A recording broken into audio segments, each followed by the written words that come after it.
السلام عليكم ورحمة الله وبركاته.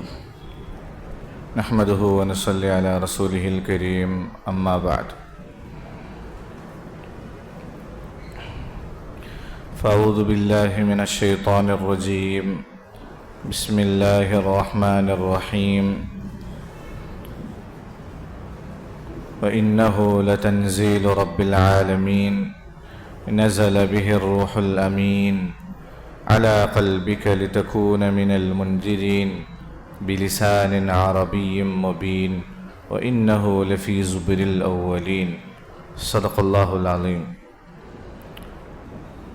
قال النبي صلى الله عليه وسلم: إن الله يرفع بهذا الكتاب أقواما ويضع به آخرين، أو كما قال عليه الصلاة والسلام. رب اشرح لي صدري ويسر لي أمري واحلل عقدة من لساني يفقه قولي. اللهم صل على سيدنا محمد وعلى آل سيدنا محمد. اللهم صل على سيدنا محمد وعلى آل سيدنا محمد. اللهم صل على سيدنا محمد وعلى آل سيدنا محمد وبارك وسلم عليه. ബഹുമാനമുള്ള സത്യവിശ്വാസികളെ, അള്ളാഹുവിൻ്റെ അതിമഹത്തായ അനുഗ്രഹത്താൽ പരിശുദ്ധമായ റമദാൻ മാസത്തിലൂടെ, റമദാനിൻ്റെ നോമ്പിലൂടെയാണ് നാം കടന്നുപോയിക്കൊണ്ടിരിക്കുന്നത്.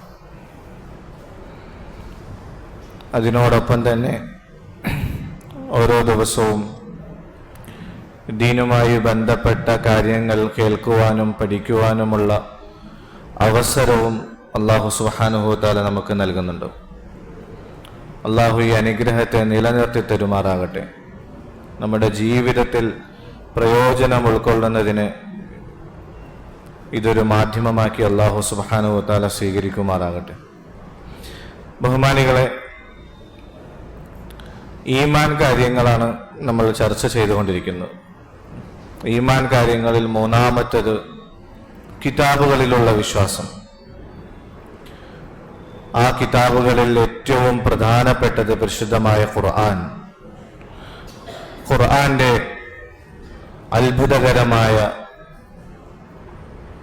പ്രതിഫലന ശേഷി, ഖുർആൻ കേട്ടുകൊണ്ട് പഠിച്ചുകൊണ്ട് വായിച്ചുകൊണ്ട് ദീനിലേക്ക് കടന്നു വന്നതായ അത്ഭുതകരമായ സംഭവങ്ങൾ ഒക്കെ നമ്മൾ കഴിഞ്ഞ ദിവസം കേൾക്കുകയുണ്ടായി.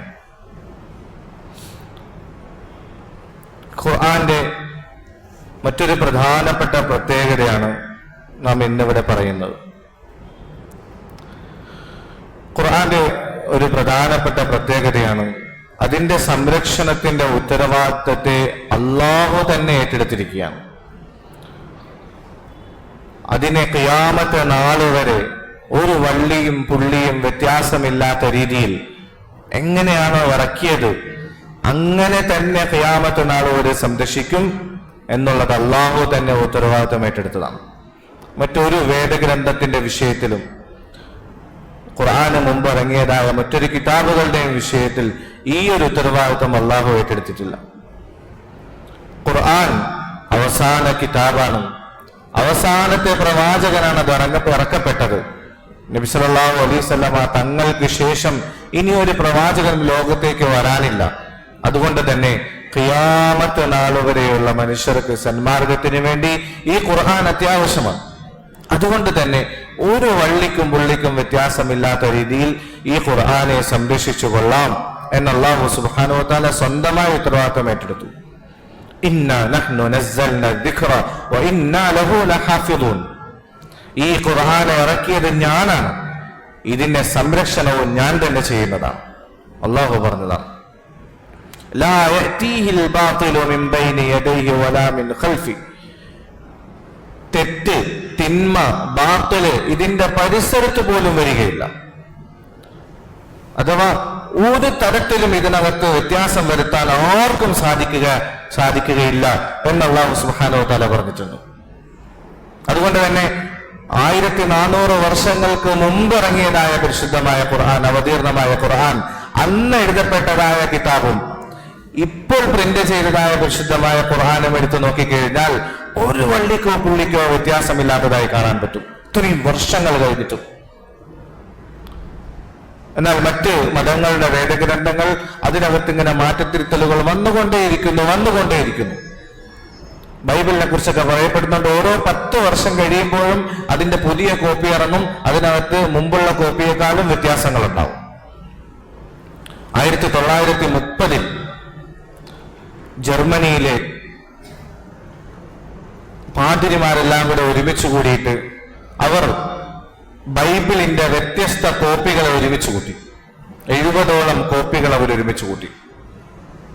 എന്നിട്ട് അവരൊരു പരിശോധന നടത്തി, ഈ കോപ്പികൾ തമ്മിൽ എത്രത്തോളം വ്യത്യാസമുണ്ട്. 70 വ്യത്യസ്ത കോപ്പികൾ, അതെല്ലാം പരിശോധിച്ച് നോക്കി. ഒരു കോപ്പിയും മറ്റൊരു കോപ്പിയോട് താരതമ്യപ്പെടുന്നേയില്ല, എല്ലാം പരസ്പരം വ്യത്യാസം. 70 ബൈബിളിന്റെ കോപ്പികൾ എടുത്തു, എല്ലാം പരസ്പരം വ്യത്യാസം. ഓരോ കാലം കഴിയുന്തോറും, ഓരോ 10 വർഷം കഴിയുന്തോറും അതിന്റെ കോപ്പികളിൽ വ്യത്യാസം വരുത്തിക്കൊണ്ടേയിരിക്കും. മുമ്പുള്ളതിലുള്ളത് ചിലപ്പോൾ ഇപ്പോൾ ഇതിനകത്ത് ഉണ്ടാവില്ല, മുമ്പുള്ളതിൽ ഇല്ലാത്തത് ഇതിനകത്ത് ഉണ്ടാവും. ഈ രീതിയിൽ ഒരു വേദഗ്രന്ഥത്തിന്റെ അവസ്ഥയാണ്. എന്നാൽ ഖുർആനെ കുറിച്ചൊന്ന് പരിശോധിക്കാമല്ലോ എന്ന് കരുതി അവർ ഖുർആന്റെ വ്യത്യസ്ത കോപ്പികളെ ഒരുമിച്ച് കൂട്ടി. 40,000 കോപ്പികൾ ഒരുമിച്ച് കൂട്ടി. ആ കോപ്പികൾ അധികവും കൈകൊണ്ട് എഴുതുന്നതാണ്. 1900 പ്രസ്സുകളൊന്നും അങ്ങനെ കാര്യമായി ലോകത്തുണ്ടായ കാലമല്ല. അതുകൊണ്ട് തന്നെ ഖുർആനൊക്കെ കൈകൊണ്ടാണ് ഓരോ ആളുകളും എഴുതി തയ്യാറാക്കിയിരുന്നത്. അങ്ങനെയുള്ള കൈകൊണ്ട് എഴുതപ്പെട്ടതായ 40,000 ഖുർആനുകളെ അവർ ഒരുമിച്ച് കൂട്ടി. നല്ല സമയമെടുത്ത് ആ എല്ലാ കോപ്പികളും അവർ പരസ്പരം പരിശോധിച്ച് നോക്കി. ഇതിനകത്ത് എവിടെയെങ്കിലും ഏതെങ്കിലും കോപ്പിയിൽ വ്യത്യാസമുണ്ടോ? സുബ്ഹാനല്ലാഹ്, അവർ അത്രയും സമയമെടുത്ത് പരിശോധിച്ച് നോക്കിയിട്ടും ഒരു കോപ്പിയിൽ പോലും ഒരു ഹർഫെങ്കിലും ഒരു നുക്തയെങ്കിലും വ്യത്യാസമുള്ളതായിട്ട് അവർക്ക് കാണാൻ സാധിച്ചില്ല. ഇന്നാ നഹ്നു നസ്സൽനാ ദിക്ർ വ ഇന്നാ ലഹു ലഹാഫിളൂൻ. ഇതാണ് ഖുർആന്റെ സവിശേഷത. ഇന്നേവരെയും ഒരു വ്യത്യാസവും വരാത്ത രീതിയിൽ അള്ളാഹു തന്നെ ഉത്തരവാദിത്വം ഏറ്റെടുത്തുകൊണ്ട് ഇതിനെ സംരക്ഷിക്കുകയാണ്. നമ്മുടെ കൈകളിലിരിക്കുന്നതായ ഖുർആന്റെ അത്ഭുതത്തെ കുറിച്ചാണ് ഈ പറയുന്നത്. ഖലീഫ മാമൂൻ റഷീദിന്റെ കാലഘട്ടം, അബ്ബാസി ഖിലാഫത്തിലെ ഒരു പ്രധാനപ്പെട്ട ഖലീഫയായിരുന്നു ഖലീഫ മാമൂൻ റഷീദ്. അബ്ബാസി ഖിലാഫത്ത് എന്ന് പറഞ്ഞാൽ 4 ഖലീഫമാരുടെ കാലഘട്ടത്തിന് ശേഷം പിന്നീടുണ്ടായ ഖിലാഫത്താണ് അമവി ഖിലാഫത്ത്, ഉമവി ഖിലാഫത്ത് എന്നൊക്കെ പറയും. മുആവിയ റളിയല്ലാഹു അൻഹുവിലൂടെ തുടങ്ങിയതായ ഖിലാഫത്ത്. ആ ഖിലാഫത്ത് കുറെ വർഷങ്ങളോളം നീണ്ടു നിന്നു. അതിനുശേഷം വന്ന ഖിലാഫത്തിന്റെ പ്രസ്ഥാനമാണ് അബ്ബാസി ഖിലാഫത്ത്. അതിലൊരു ഖലീഫയാണ് മാമൂൻ റഷീദ്. മാമൂൻ റഷീദിന് ഒരു ശൈലിയുണ്ട്. സാധാരണ എല്ലാ മതങ്ങളിലുള്ള നേതാക്കന്മാരെയും പണ്ഡിതന്മാരെയും ഒരുമിച്ച് കൂട്ടിയിട്ട് മതതാരതമ്യത്തിന്റെ പഠനം, ചർച്ചകൾ, സംവാദങ്ങൾ നടത്തും. അങ്ങനെ ഒരിക്കൽ ഇങ്ങനെ എല്ലാ മതത്തിൽപ്പെട്ട പണ്ഡിതന്മാരെയും ഒരുമിച്ച് കൂട്ടിയിട്ട് ചർച്ചകൾ നടക്കുകയാണ്. ആ സമയത്ത് ഒരു യഹൂദിയായ പണ്ഡിതൻ, അദ്ദേഹം വളരെ നല്ല രീതിയിൽ പ്രസംഗിക്കുകയും അവരുടെ മതത്തെക്കുറിച്ച് ഇങ്ങനെ സ്ഥാപിക്കുകയും സംസാരിക്കുകയും വശ്യമായ ശൈലിയിൽ ഇങ്ങനെ സംസാരിക്കുകയും ഒക്കെ ചെയ്യുന്നത് ശ്രദ്ധിച്ചു. പരിപാടിയൊക്കെ കഴിഞ്ഞതിന് ശേഷം ഖലീഫ മാമൂൻ റഷീദ് അദ്ദേഹത്തെ വിളിപ്പിച്ചു. ഇത്രയും നല്ല കഴിവും യോഗ്യതയും ഒക്കെ ഉള്ള മനുഷ്യൻ, ആ മനുഷ്യൻ ഇസ്ലാമിലേക്ക് വന്നാൽ എത്ര പ്രയോജനമായിരിക്കും. അങ്ങനെ അദ്ദേഹത്തെ ഇസ്ലാമിലേക്ക് ക്ഷണിച്ചു. അദ്ദേഹം തയ്യാറായില്ല. അങ്ങനെ ചർച്ചകൾ കഴിഞ്ഞു. അദ്ദേഹത്തിന്റെ വഴിക്ക് പോയി. 1 വർഷത്തിന് ശേഷം ഇതുപോലെ വീണ്ടും സദസ്സ് സംഘടിപ്പിക്കപ്പെട്ടു. നോക്കുമ്പോൾ ആ സദസ്സിൽ അതേ മനുഷ്യനും വന്നിട്ടുണ്ട്, അതേ യഹൂദിയായ പണ്ഡിതനും വന്നിട്ടുണ്ട്. അദ്ദേഹം ഇന്ന് പതിവിന് വിപരീതമായി ഇസ്ലാമിനെ കുറിച്ച് വളരെ ശക്തമായ രീതിയിൽ പ്രസംഗിക്കുന്നു. ഖലീഫ മാമൂൻ റഷീദ് കേട്ടിട്ട് അത്ഭുതപ്പെട്ടു. ഇതെന്തായി സംഭവം? കഴിഞ്ഞ വർഷം വന്നയാളാണ്, യഹൂദി മതത്തെക്കുറിച്ച് സംവാദം നടത്തിയ ആളാണ്, വാദിച്ച ആളാണ്. ഞാൻ ഇസ്ലാമിലേക്ക് ക്ഷണിച്ചിട്ട് തയ്യാറായാത്ത മനുഷ്യനാണ്. ഒരു വർഷത്തിന് ശേഷം വന്നിട്ട് ഇതാ ഇസ്ലാമിനെ കുറിച്ച് പ്രസംഗിക്കുന്നു. ചർച്ചയൊക്കെ കഴിഞ്ഞതിന് ശേഷം അദ്ദേഹത്തെ വിളിപ്പിച്ചു. അദ്ദേഹത്തോട് ചോദിച്ചു, താങ്കൾ കഴിഞ്ഞ വർഷം വന്ന ആ മനുഷ്യനല്ലേ? അതെ. എന്താ സംഭവം? എനിക്കൊന്നും മനസ്സിലാകുന്നില്ല. അദ്ദേഹം പറഞ്ഞു, ഞാൻ ഇവിടുന്ന് പോയതിനു ശേഷം കഴിഞ്ഞ വർഷം ഇതര മതങ്ങളുടെ വേദഗ്രന്ഥങ്ങളെ കുറിച്ച് ഒരു പഠനം നടത്തി. അതിനുശേഷം ഞാനൊരു തീരുമാനമെടുത്തു. ഞാൻ നന്നായിട്ട് എഴുതുന്നയാളാണ്, നല്ല കൈയക്ഷരത്തിൽ എഴുതുന്നയാളാണ്. ഞാൻ തൗറാത്തിന്റെ 3 കോപ്പികൾ എഴുതിയുണ്ടാക്കി സ്വന്തമായിട്ട്. ഓരോ കോപ്പിയിലും എന്റെ ഭാഗത്തു നിന്ന് ഒരുപാട് വ്യത്യാസങ്ങൾ വരുത്തി. ചില സ്ഥലങ്ങളിൽ കൂട്ടി, ചില സ്ഥലങ്ങളിൽ കുറച്ചു. ഇങ്ങനെ കൈകടത്തലുകൾക്ക് വിധേയമാക്കപ്പെട്ട രീതിയിൽ 3 കോപ്പികൾ എഴുതി. ഞാൻ അതുകൊണ്ട് യഹൂദി പണ്ഡിതന്മാരുടെ അടുക്കൽ പോയിട്ട് ഇത് സമ്മാനിച്ചു. വളരെ സുന്ദരമായ ശൈലിയിൽ, നല്ല എഴുത്തുപണികളോടുകൂടി എഴുതി തയ്യാറാക്കി സുന്ദരമായ ശൈലിയിലാണ് കൊണ്ടുപോയത്. അവർ വളരെ ആദരവോടുകൂടി അത് വാങ്ങിച്ച് എനിക്ക് ഒരുപാട് പ്രതിഫലങ്ങളൊക്കെ തന്നു, സമ്മാനങ്ങളൊക്കെ തന്ന് അത് അവർ വാങ്ങിച്ചു വെച്ചു. അതിനകത്ത് എന്തെങ്കിലും മാറ്റങ്ങളുണ്ടോ ഇല്ലേ എന്ന് നോക്കാനോ അല്ലെങ്കിൽ നോക്കിയാൽ കണ്ടുപിടിക്കാനോ പറ്റാത്തൊരവസ്ഥയിലായിരുന്നു അവരുടെ അവസ്ഥ. ഞാൻ ഇഞ്ചിയിലും ഇതുപോലെ 3 കോപ്പികൾ എഴുതി തയ്യാറാക്കി. അതിനകത്തും ഒരുപാട് വ്യത്യാസങ്ങൾ വരുത്തി. എന്റെ ഭാഗത്തു നിന്ന് വളരെ സുന്ദരമായ രീതിയിൽ എഴുതി തയ്യാറാക്കി, നല്ല കാണാൻ ഭംഗിയുള്ള രീതിയിൽ, മൊഞ്ചുള്ള രീതിയിൽ. അതുകൊണ്ട് ക്രിസ്തീയ പണ്ഡിതന്മാരുടെ അടുക്കൽ കൊണ്ടുപോയി കൊടുത്തു. അവരും അത് കണ്ട് വളരെ സന്തോഷത്തോടുകൂടി വാങ്ങിച്ച് എനിക്ക് ഒരുപാട് സമ്മാനങ്ങളൊക്കെ നൽകി. ഇത്ര സുന്ദരമായിട്ട് എഴുതിയതിന് അവരും അതെടുത്തു വെച്ചു. അതിനുശേഷം ഞാൻ ഖുർആന്റെ 3 കോപ്പികൾ എഴുതി. അതിനെ ഞാൻ ഇതുപോലെ വ്യത്യാസങ്ങൾ വരുത്തി, ഒരുപാട് കൂട്ടിയും കുറച്ചുമൊക്കെ തയ്യാറാക്കി. എന്നിട്ട് മുസ്ലിം പണ്ഡിതന്റെ കയ്യിൽ കൊണ്ടു കൊടുത്തു. ഇത് ഞാൻ എഴുതി തയ്യാറാക്കിയതാണെന്ന് പറഞ്ഞു. അദ്ദേഹം പറഞ്ഞു, വളരെ നല്ല കാര്യം, ഞാൻ ഇതൊന്ന് പരിശോധിച്ച് നോക്കട്ടെ. അദ്ദേഹം എടുത്ത് ഖുർആൻ ഇങ്ങനെ മറിച്ച് നോക്കാൻ തുടങ്ങി. ഓരോ സ്ഥലങ്ങളിലും വ്യത്യാസം വന്നത് അദ്ദേഹത്തിന്റെ കണ്ണിൽപ്പെട്ടു, അദ്ദേഹത്തിന്റെ ശ്രദ്ധയിൽപ്പെട്ടു. അതൊക്കെ അദ്ദേഹം ഇങ്ങനെ നോട്ട് ചെയ്ത് വെച്ചിട്ട് എന്റെ കയ്യിൽ തന്നെ തിരിച്ചു തന്നിട്ട് പറഞ്ഞ്, ഇത് ഖുർആൻ ഞങ്ങളുടേതല്ല, ഇത് ഞങ്ങൾക്ക് വേണ്ട, നിങ്ങൾ കൊണ്ടുപോയിക്കുമെന്ന് പറഞ്ഞു. ഇത് കണ്ടപ്പോൾ എനിക്ക് മനസ്സിലായി, മറ്റ് വേദഗ്രന്ഥങ്ങളിൽ നിന്നും ഖുർആന്റെ സ്ഥാനം എത്രത്തോളമാണ്. ഖുർആന്റെ ഒരു ഹർഫ് പോലും വ്യത്യാസം വരുത്താൻ സാധിക്കുകയില്ല, ഖിയാമത്ത് നാൾ വരെ സാധിക്കുകയില്ല. ഇത്തരത്തിൽ അത് പഠിച്ച ആളുകൾ ലോകത്തുണ്ട്, അതിന് പൂർണ്ണമായ മനഃപ്പാഠമാക്കിയ ആളുകൾ ലോകത്തുണ്ട്. അതുകൊണ്ട് ഇത് ദൈവിക ഗ്രന്ഥം തന്നെയാണ് എന്നെനിക്ക് യാഥാർത്ഥ്യമായി മനസ്സിലായി. അങ്ങനെ ഞാൻ ഇസ്ലാം മതം സ്വീകരിച്ചു. എന്താണ് അത്ഭുതം! 1400 വർഷങ്ങളായിട്ട് ഒരു ഗ്രന്ഥത്തിൽ ഒരു വ്യത്യാസവും വരുത്താതെ സൂക്ഷിക്കപ്പെടുന്നു എന്ന് പറഞ്ഞാൽ എത്ര വലിയ അത്ഭുതമാണത്! ഇന്നാ നഹ്നു നസ്സൽനാ ദിക്റ വ ഇന്നാ ലഹു ലഹാഫിദൂൻ. അല്ലാഹു തന്നെ ഉത്തരവാദിത്വം ഏറ്റെടുത്തതാണ് ഇതിനെ സംരക്ഷിച്ചു കൊള്ളാമെന്ന്. പണ്ട് കാലങ്ങളിൽ ആകാശ ലോകങ്ങളിലുള്ളതായ കാര്യങ്ങൾ കേൾക്കുന്നതിന് വേണ്ടി ഭൂമിയിൽ നിന്ന് ജിന്നുകൾ ആകാശത്തേക്ക് പോകുമായിരുന്നു. ജിന്നുകൾ ആകാശത്തേക്ക് പോകും. അല്ലാഹു സുബ്ഹാനഹു വ തആല തീരുമാനിക്കുന്ന കാര്യങ്ങളെ മലക്കുകളെ അറിയിക്കും. അവർ അതിനെ എങ്ങനെ നടപ്പാക്കണമെന്നുള്ളത് ആകാശത്തിരുന്നു കൊണ്ട് ചർച്ച ചെയ്യും. ഇത് കട്ട് കേൾക്കുന്നതിന് വേണ്ടി ഭൂമിയിൽ നിന്ന് ജിന്നുകൾ, പിശാചുക്കൾ ആകാശത്തേക്ക് പോകുമായിരുന്നു. അതവർ കേൾക്കും. അതിനെ കൊണ്ടുവന്ന് ജ്യോത്സ്യന്മാർക്ക് കൊടുക്കും. ജ്യോത്സ്യന്മാർ അത് അവർക്ക് കിട്ടിയ അറിവായി ഇങ്ങനെ അവതരിപ്പിക്കുകയും അങ്ങനെ അവർ വലിയ സ്ഥാനങ്ങളും പൈസകളും ഒക്കെ നേടുകയും ഒക്കെ ചെയ്യും. ഇങ്ങനെ പണ്ട് കാലങ്ങളിൽ നടന്നുകൊണ്ടിരുന്നു.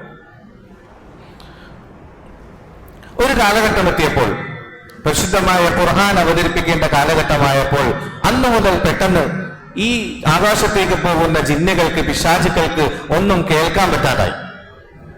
അവർ അങ്ങോട്ടേക്ക് ആകാശത്തിൽ അങ്ങനെ കട്ട് കേൾക്കുന്ന ചില സ്ഥലങ്ങളുണ്ട്. അവിടം വരെ എത്തുമ്പോഴേക്കും അവരെ തീപ്പന്തങ്ങൾ കൊണ്ട് എറിയപ്പെടും. അതുകൊണ്ട് പഠിച്ച് അവർ കത്തി നശിച്ചു പോകും. ഇങ്ങനെയൊക്കെ ഭയങ്കരമായ പ്രതികൂല സാഹചര്യം. അതിനെക്കുറിച്ച് പിശാചുക്കൾ അന്വേഷണം നടത്തിയപ്പോഴാണ് മനസ്സിലായത്, പരിശുദ്ധമായ ഖുർആൻ അവസാന വേദഗ്രന്ഥം ഇറങ്ങാൻ തുടങ്ങി, അവസാന പ്രവാചകൻ ജനിച്ചു. അതുകൊണ്ട് ഇനി ആർക്കും ആകാശത്തേക്ക് പോകാൻ പറ്റൂല, ആകാശത്ത് പോയി കത്ത് കേൾക്കാൻ ഇനി സാധിക്കുകയില്ല. ആര് അങ്ങനെയുള്ള ജിന്നുകൾ, പിശാചുക്കൾ ആകാശത്തുള്ള വാർത്തകൾ കേൾക്കാൻ വേണ്ടി പോയാലും അവിടെ നിന്ന് അവരെ തീപ്പന്തങ്ങൾ കൊണ്ട് എറിയപ്പെടും, ഷിഹാബുൻ സാഖിബ്, വലിയ ജ്വാലകളുള്ളതായ വലിയ നക്ഷത്രങ്ങളെ കൊണ്ട് അവർ അറിയപ്പെടും. അങ്ങനെ അത് വന്ന് പതിച്ച് ഇവരൊക്കെ നശിച്ചു പോകും. ഈ രീതിയിൽ പരിശുദ്ധമായ ഖുർആൻ അവതരിപ്പിക്കാൻ തുടങ്ങിയത് മുതൽ അതിനകത്ത് യാതൊരുവിധ കൈകടത്തലുകളും വരാൻ പാടില്ല എന്ന് തീരുമാനിച്ചുകൊണ്ട് ഇത്തരത്തിൽ കട്ട് കേൾക്കാനുള്ള അവസരം പോലും അല്ലാഹു ഇല്ലാതാക്കി. പരിശുദ്ധമായ ഖുർആനെ കുറിച്ച് അല്ലാഹു സുബ്ഹാനഹു വ തആല പറയുന്നുണ്ട്. ഖുർആനെ കുറിച്ച് അല്ലാഹു പരിചയപ്പെടുത്തുന്നു, ഇന്നഹു ലതൻസീലു റബ്ബിൽ ആലമീൻ. ഇത് എവിടെ നിന്നാണ് വന്നത്? ലതൻസീലു റബ്ബിൽ ആലമീൻ. ഇത് വന്നത് ലോക രക്ഷകനായ ലോക പരിപാലകനായ അള്ളാഹുവിന്റെ അടുക്കൽ നിന്നാണ് വന്നത്.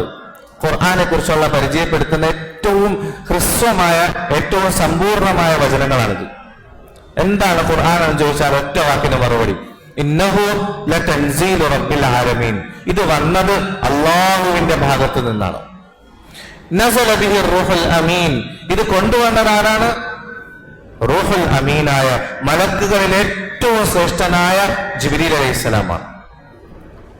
ഇത് എവിടെയാണ് കൊണ്ടിറക്കിയത്? അലാ ഖൽബിക. റസൂലുള്ളാഹി സ്വല്ലല്ലാഹു അലൈഹി വസല്ലം തങ്ങളുടെ ഹൃദയത്തിലേക്കാണ്, പരിശുദ്ധമായ ഹൃദയത്തിലേക്കാണ് ഇത് കൊണ്ടിറക്കിയത്. ഇതിറക്കിയതിന്റെ ലക്ഷ്യം എന്താണ്? ലിതകൂന മിനൽ മുൻദിരീൻ. ലിതകൂന മിനൽ മുൻദിരീൻ, ജനങ്ങളെ മുന്നറിയിപ്പ് നൽകുന്നതിന് വേണ്ടി. അള്ളാഹുവിനെ വിശ്വസിക്കുക, വിശ്വസിച്ചില്ല എങ്കിൽ നാളെ പരാജയപ്പെടും എന്ന മുന്നറിയിപ്പ് നൽകുന്നതിന് വേണ്ടിയാണ് ഈ ഖുർആൻ ഇറങ്ങിയത്. ഇതേത് ഭാഷയിലാണ് ഇറങ്ങിയത്? ബിലിസാനിൻ അറബിയ്യിൻ മുബീൻ. വളരെ സുന്ദരമായ വ്യക്തമായ അറബി ഭാഷയിലാണ് ഇത് ഇറങ്ങിയത്. ഇത് ദൈവിക ഗ്രന്ഥമാണെന്നുള്ളതിന് എന്താണ് തെളിവ്? മുൻകാലങ്ങളിലുള്ള മുഴുവൻ വേദഗ്രന്ഥങ്ങളിലും ഈ ഖുർആനെ കുറിച്ചുള്ള പരാമർശങ്ങളുണ്ട്. തീർന്നു. വളരെ സുന്ദരമായ വിശദീകരണം. ഇത് എവിടെ നിന്നാണ് വന്നത്? അള്ളാഹുവിന്റെ ഭാഗത്ത് നിന്ന്. ആരാണ് കൊണ്ടുവന്നത്? ജിബ്രീൽ അലൈഹിസ്സലാം. ആർക്കാണ് കൊണ്ടുകൊടുത്തത്? നബിതങ്ങളുടെ ഹൃദയത്തിലേക്ക്. എന്തിനാണ് കൊണ്ടുവന്നത്? ജനങ്ങൾക്ക് മുന്നറിയിപ്പ് നൽകുന്നതിന് വേണ്ടി. ഏത് ഭാഷയിലാണ് വന്നത്? അറബി ഭാഷയിൽ. ഇതിന്റെ തെളിവെന്താണ്? മുൻകഴിഞ്ഞ മുഴുവൻ വേദഗ്രന്ഥങ്ങളിലും ഇതിനെക്കുറിച്ചുള്ള പരാമർശമുണ്ട്. എത്ര സുന്ദരമായ വചനങ്ങളാണ്. വഇന്നഹു ലതൻസീലു റബ്ബിൽ ആലമീൻ നസല ബിഹി റൂഹുൽ അമീൻ അലാ ഖൽബിക ലിതകൂന മിനൽ മുൻദിരീൻ ബിലിസാനിൻ അറബിയ്യിൻ മുബീൻ വഇന്നഹു ലഫീ സുബരിൽ അവ്വലീൻ. പരിശുദ്ധമായ ഖുർആൻ ആദ്യം ഇറങ്ങുന്ന സമയത്ത് ഖുർആൻ ഇങ്ങനെ കേൾക്കുമ്പോൾ അത് പഠിക്കാൻ വേണ്ടി, അത് മറന്നു പോകാതിരിക്കാൻ വേണ്ടി വെപ്രാളം കൊണ്ട് നബി സല്ലല്ലാഹു അലൈഹി വസല്ലം തങ്ങൾ ഇങ്ങനെ കൂടെ ഓതുമായിരുന്നു. ജിബ്രീൽ അലൈഹിസ്സലാത്തു വസ്സലാം ഓതിക്കൊടുക്കുന്ന സമയത്ത് നബിതങ്ങളും അതിന്റെ കൂട്ടത്തിൽ ഓതുമായിരുന്നു. ആ വെപ്രാളം കണ്ടപ്പോൾ അല്ലാഹു സുബ്ഹാനഹു വ തആല തങ്ങളോട് പറയുകയുണ്ടായി, ലാ തുഹർരിക് ബിഹി ലിസാനക ലിതഅജല ബി. താങ്കൾ ഇങ്ങനെ വെപ്രാളപ്പെട്ട് അതിന്റെ കൂട്ടത്തിൽ ഇങ്ങനെ ഓതി വരണ്ട. ഇന്ന അലൈനാ ജംഅഹു വ ഖുർആന. ഈ ഖുർആനെ ഒരുമിച്ച് കൂട്ടുകയും അതിനെ സംരക്ഷിക്കുകയും താങ്കളുടെ ഹൃദയത്തിൽ ഉറപ്പിച്ചു തരികയും ചെയ്യേണ്ട ഉത്തരവാദിത്വം എനിക്കുള്ളതാണ്. അത് ഞാൻ ചെയ്യും. താങ്കൾ പേടിക്കേണ്ട ആവശ്യമില്ല. വെപ്രാളപ്പെട്ട് ഇങ്ങനെ മറന്നു പോകുമോ എന്നുള്ള പേടിയിൽ ഇങ്ങനെ കൂട്ടത്തിൽ ബഹളം വെക്കണ്ട. താങ്കളുടെ ഹൃദയത്തിൽ ഇതിനെ ഉറപ്പിച്ചു തരിക, ഇതിനെ സംരക്ഷിക്കുക എന്നുള്ളത് എന്റെ ഉത്തരവാദിത്തമാണ്. ഞാനത് ചെയ്തു കൊള്ളാം. ചുരുക്കത്തിൽ പറഞ്ഞു വന്നത്, പരിശുദ്ധമായ ഖുർആന്റെ സംരക്ഷണത്തിന്റെ ഉത്തരവാദിത്തം അള്ളാഹു തന്നെ ഏറ്റെടുത്തിട്ടുണ്ട്. അതുകൊണ്ട് തന്നെ ഇന്നേ വരെ ലക്ഷക്കണക്കിന് കോടിക്കണക്കിന് ആളുകൾ പരിശുദ്ധമായ ഖുർആൻ മനഃപ്പാഠമാക്കി കഴിഞ്ഞു. ഖുർആൻ എങ്ങനെയാണ് അള്ളാഹു സംരക്ഷിക്കുന്നത്? ഖുർആനെ മനഃപ്പാഠമാക്കുന്ന ആളുകളെ അള്ളാഹു സുബ്ഹാനഹു വ തആല തയ്യാറാക്കി. ഏത് നാട്ടിലേക്ക് പോയാലും ഏത് രാജ്യത്തേക്ക് പോയാലും നൂറുകണക്കിന് ആയിരക്കണക്കിന് പതിനായിരക്കണക്കിന് കുട്ടികളെ പോലെ നമുക്ക് കാണാം പരിശുദ്ധമായ ഖുർആനെ ആദ്യം മുതൽ അവസാനം വരെ മനഃപ്പാഠമാക്കിയതായിട്ട്. അള്ളാഹു സുബ്ഹാനഹു വ തആല ഖുർആനെ സംരക്ഷിക്കാമെന്നുള്ള ഉത്തരവാദിത്തം ഏറ്റെടുത്തിട്ട് അതിനുവേണ്ടി കുറെ ആളുകൾ അള്ളാഹു സുബ്ഹാനഹു വ തആല തീരുമാനിച്ച് അവർക്ക് ആ ഉത്തരവാദിത്തം കൊടുത്തു. അള്ളാഹുവിന്റെ ആ രാജകീയമായ ഉത്തരവാദിത്തത്തെ നടപ്പാക്കുന്നത് ഈ കൊച്ചു കുട്ടികളിലൂടെയാണ്, ഹാഫിളിങ്ങളിലൂടെയാണ്, ആലിമീങ്ങളിലൂടെയാണ്. എത്ര വലിയ ഭാഗ്യമാണ്! ഹാഫിളാവാൻ ഭാഗ്യം കിട്ടിയവർ എത്ര ഭാഗ്യവാന്മാരാണ്! മക്കളെ ഹിഫ്ള് പഠിപ്പിക്കാൻ ഭാഗ്യം കിട്ടിയ മാതാപിതാക്കൾ എത്ര ഭാഗ്യവാന്മാരാണ്! അള്ളാഹുവിന്റെ ഈ കൽപ്പനയെ പൂർത്തിയാക്കുന്നവരാണ്, അള്ളാഹുവിന്റെ ഉത്തരവാദിത്തത്തെ പൂർത്തിയാക്കുന്നവരാണ് അവർ. അവർക്ക് അള്ളാഹുവിന്റെ ഭാഗത്തു നിന്നുള്ള പ്രത്യേകമായ സംരക്ഷണവും ഉണ്ടാവും. ചരിത്രം എടുത്തു നോക്കിയാൽ ബഹുമാനികളെ അത്ഭുതപ്പെട്ടു പോകും. ഓരോ കാലഘട്ടങ്ങളിലും ഖുർആനെ സംരക്ഷിക്കുന്നതിനു വേണ്ടി മഹാന്മാർ സഹിച്ചതായ ത്യാഗങ്ങൾ, അവർ അതിനു വേണ്ടി കാണിച്ചതായ ഉത്തരവാദിത്ത ബോധം, ഗൗരവം, അത്ഭുതപ്പെട്ടു പോകും. നമ്മൾ അത്ഭുതപ്പെട്ടു പോകും. റഷ്യയിൽ സോവിയറ്റ് യൂണിയന്റെ കാലഘട്ടത്തിൽ കടുത്ത കമ്മ്യൂണിസ്റ്റ് ഭരണം വന്നതായ സമയം, ഇസ്ലാമിനോട് അങ്ങേയറ്റം ശത്രുതയുണ്ടായിരുന്ന കാലഘട്ടം. ഉസ്ബെക്കിസ്ഥാൻ, കസാക്കിസ്ഥാൻ, താജിക്കിസ്ഥാൻ ഇത്തരത്തിലുള്ളതായ രാജ്യങ്ങൾ ഒരുമിച്ച് കൂടിയ ഭാഗമാണ് പഴയ റഷ്യ. കടുത്ത ഇസ്ലാമിക വിരോധം അവിടെ നടപ്പാക്കുകയുണ്ടായി. ആരും നിസ്കരിക്കാൻ പാടില്ല, ആരും ദീനുമായി ബന്ധപ്പെട്ട ഒരു കാര്യങ്ങളും ചെയ്യാൻ പാടില്ല, അല്ലാഹ് എന്ന് വിളിക്കാൻ പാടില്ല. അള്ളാഹു എന്ന വാക്ക് ഉരുവിട്ട് കഴിഞ്ഞാൽ അവർ ജയിലിലടക്കപ്പെടും. ഖുർആന്റെ ഒരു പേപ്പറെങ്കിലും ആരുടെയെങ്കിലും വീട്ടിൽ നിന്ന് കണ്ടെടുക്കപ്പെട്ടാൽ അവരെ 10 വർഷം ജയിലിലടക്കപ്പെടും. ആരെങ്കിലും ഖുർആൻ പഠിപ്പിക്കുന്നതായിട്ട് ശ്രദ്ധയിൽപ്പെട്ടാൽ അവരെ ജീവപര്യന്തം ശിക്ഷയ്ക്ക് വിധിക്കും, അല്ലെങ്കിൽ അവരെ തൂക്കിക്കൊല്ലും. നിസ്കരിക്കാൻ പാടില്ല, ദീനുമായി ബന്ധപ്പെട്ട ഒരു കാര്യവും ചെയ്യാൻ പാടില്ല. കടുത്ത ഇസ്ലാമിക വിരോധം നടപ്പിലാക്കി. 80 വർഷത്തോളം ഈ ഒരു ഭരണം നിലനിന്നു. കടുത്ത ഇസ്ലാമിക വിരുദ്ധ ഭരണം. ഖുർആനുകൾ മുഴുവനും കത്തിക്കപ്പെട്ടു. ധാരാളം പണ്ഡിതന്മാരെ ജയിലിലടക്കപ്പെട്ടു. ഒരുപാട് മഹാന്മാരെ കൊല ചെയ്യപ്പെട്ടു. ഇങ്ങനെ കടുത്ത ഇസ്ലാമിക വിരോധം നിലനിന്നു 80 വർഷത്തോളം.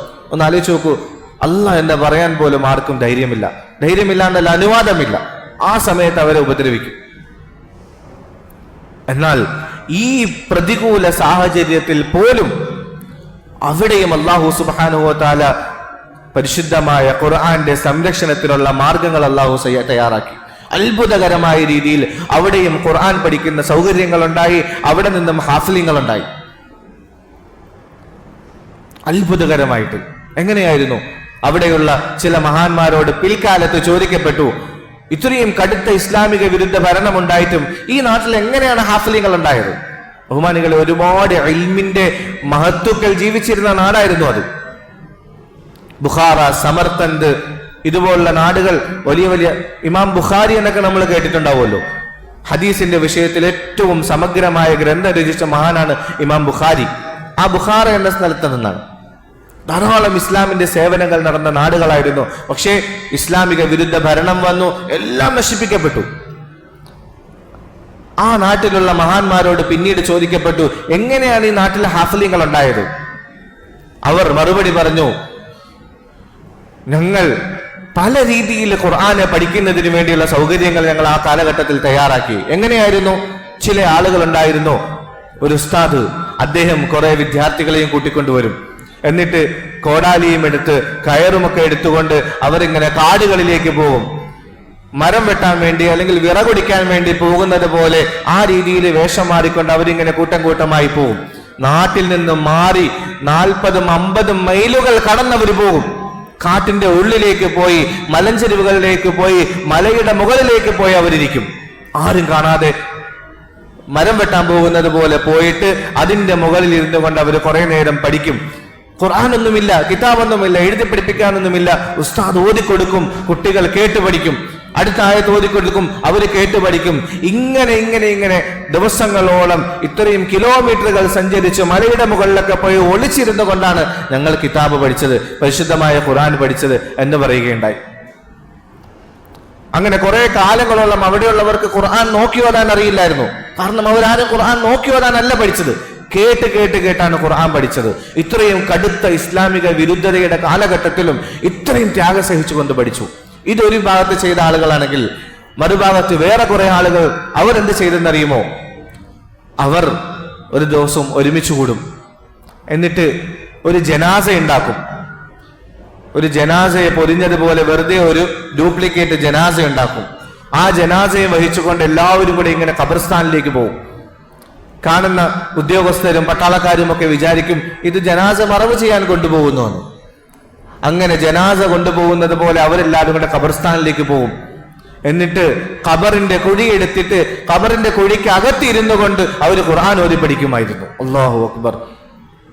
ഖബർസ്ഥാനാകുമ്പോൾ പെട്ടെന്ന് ആളുകളുടെ ശ്രദ്ധ വരൂല അങ്ങോട്ടേക്ക്.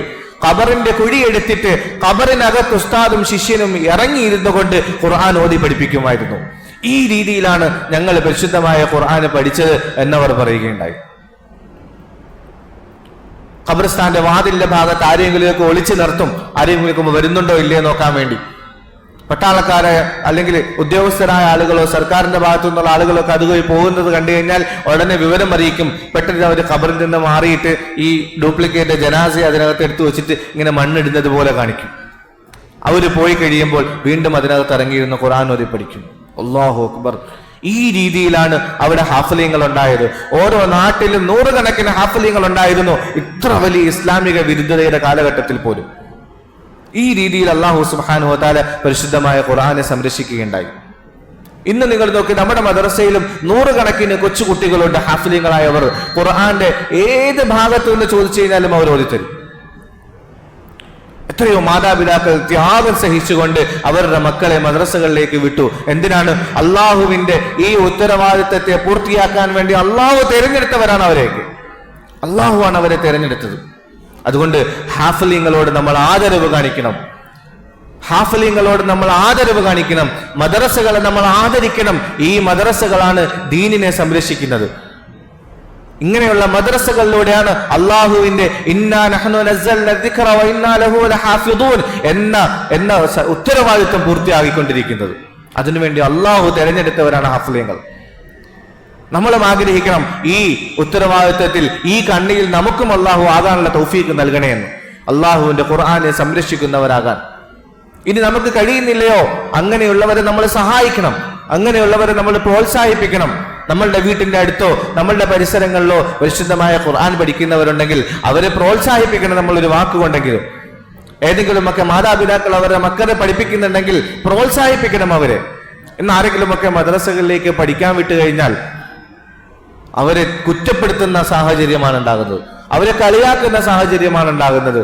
സ്കൂളിൽ വിടാൻ വയ്യാത്ത, അല്ലെങ്കിൽ ഭൗതിക വിദ്യാഭ്യാസം പഠിപ്പിക്കാൻ വയ്യാത്തത് കൊണ്ടാണോ, അതല്ല എങ്കിൽ നിനക്ക് അവരുടെ ചെലവ് നോക്കാൻ പറ്റാത്തത് കൊണ്ടാണോ മദ്രസയിലേക്ക് വിടുന്നത് എന്നൊക്കെ പറഞ്ഞ് നിരുത്സാഹപ്പെടുത്തുന്ന അവസ്ഥയാണ്.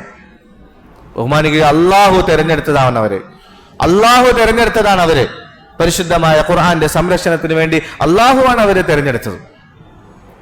അള്ളാഹു സുബ്ഹാനഹു വ തആല മനസ്സിലാക്കാനുള്ള തൗഫീഖ് നൽകുമാറാകട്ടെ. അതുകൊണ്ട് പറഞ്ഞത് പരിശുദ്ധമായ ഖുർആൻ എത്രത്തോളം മഹത്വമുള്ളതാണ്, അള്ളാഹുവിന്റെ ഭാഗത്ത് നിന്ന് എത്രത്തോളം സംരക്ഷണമുള്ളതാണ് എന്ന് മനസ്സിലാക്കാൻ വേണ്ടിയാണ്.